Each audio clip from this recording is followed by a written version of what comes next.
जय हिंद बच्चों। आज की इस वीडियो में हम बात करेंगे मोरूला क्या होता है। आपसे ये अति लघुत्तरी में पूछा जा सकता है या लघुत्तरी में कि मोरूला क्या होती है। तो बच्चों, मोरूला भ्रूण की प्रारंभिक अवस्था होती है जब निषेचन होता है। तो निषेचन के पश्चात युग्मनज या अंडाणु हमारा बार बार कोशिकीय विभाजन करता है या क्लीवेज करता है या विदलन करता है। तो विदलन के फलस्वरूप एक ठोस गेंद जैसी कोशिकाओं के समूह का निर्माण होता है जिसे हम मोरूला बोलेंगे। ठीक है। और मोरूला की विशेषताओं की बात करें तो यह लगभग 3 से 4 दिनों के बाद बनती है। जो मोरूला की अवस्था होती है यह लगभग 3 से 4 दिनों के बाद बनती है। इसमें सामान्यतः 16 से 32 कोशिकाएं होती हैं। मोरूला अवस्था में 16 से 32 कोशिकाएं होती हैं। मोरूला की कोशिकाओं को हम ब्लास्टोमेयर्स बोलते हैं। इस बात को ध्यान रखिएगा कि मोरूला की कोशिकाओं को ब्लास्टोमेयर्स कहते हैं। यह अवस्था अंडवाहिनी से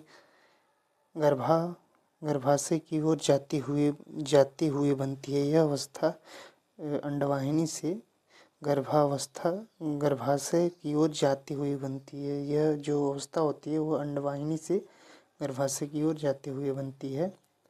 इसका जो रूप होता है या इसका आकार जो होता है हमारे मोरूला का, वह मलबेरी या शहतूत की जैसा होता है, इसीलिए हम इसे मोरूला बोलते हैं। मतलब इस शार्ट में हम ऐसे बोल सकते हैं कि निषेचन के पश्चात या निषेचित अंडाणु या अंडे में क्लीवेज से बनने वाले या अंडे के क्लीवेज से बनने वाले 16 से 32 कोशिकाओं का ठोस भ्रूणीय पिंड मोरूला कहलाता है।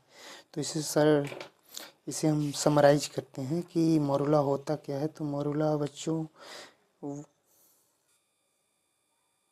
मोरूला हमारी भ्रूण की प्रारंभिक अवस्था होती है जब भ्रूण या फिर जब निषेचित अंडाणु युग्मनज या निश्चित अंडाणु या युग्मनज बार बार कोशिकीय विभाजन या विदलन करके एक ठोस गेंद जैसी कोशिकाओं का समूह का निर्माण कर लेता है, तो उसे हम मोरूला कहेंगे।